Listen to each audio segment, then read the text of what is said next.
they literally are trying to force or inflict their other content on their audience, in the sense of that is not what people came here for with the expectation of, and you have to kind of honor the promises you made. Diversifying your platforms isn't about like leaving YouTube. It's just making sure that you can survive some of the ups and downs.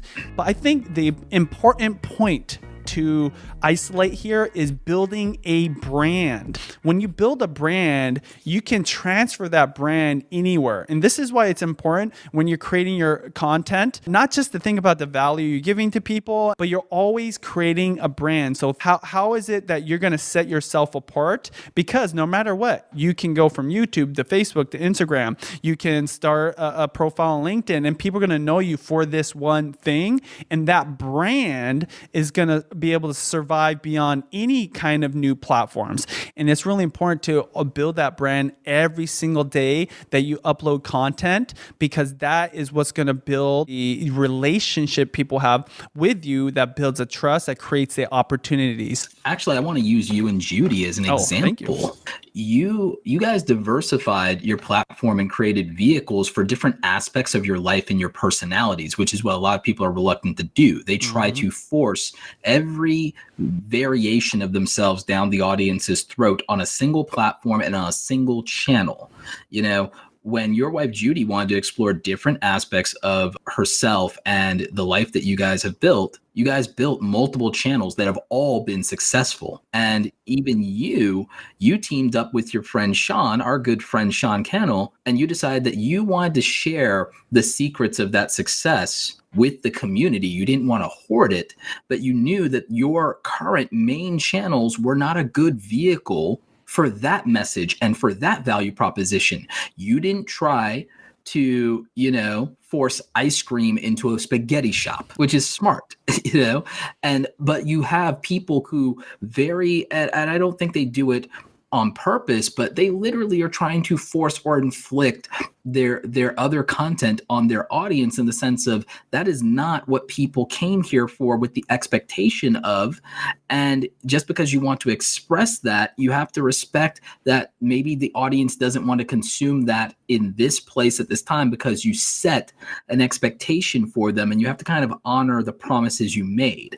But the good news is you don't have to be trapped. You just have to have the humility to realize that you can build another platform or another channel from zero.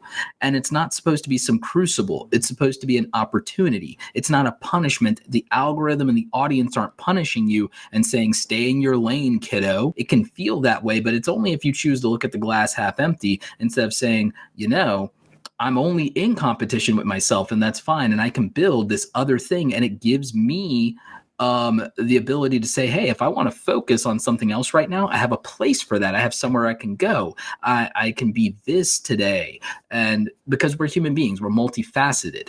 The other good thing is, from a diversity of revenue standpoint, not every niche and everything that you love and care about is a good vehicle for monetization opportunities. There are some types of content that frankly aren't very advertiser friendly, or even if they are, the CPMs are extraordinarily low, or maybe the niche is competitive, but you love that thing.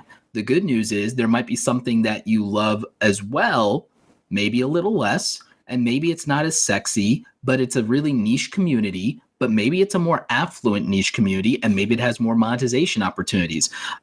So that's something to think about, is the fact that by diversifying your brand, by diversifying your platforms, there are more opportunities to make money. There are new opportunities to make money within your brand in proportion to the number of vehicles that you might have, and how those might align with different audiences, different brands, and different revenue streams.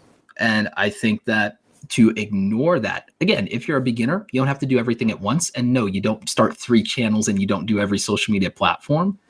But as you grow, or even as you grow into yourself, explore these other things, and also give them and the audience the respect of saying, if this is for a completely different group of people that doesn't really overlap with this thing, I'm going to set it aside and I'm going to make it its own thing. I'm going to make it its own sub brand, and I'm going to act like a media company. I'm going to have these different vehicles and different platforms that serve different people, and I'm going to do it, and I'm going to meet my audience halfway.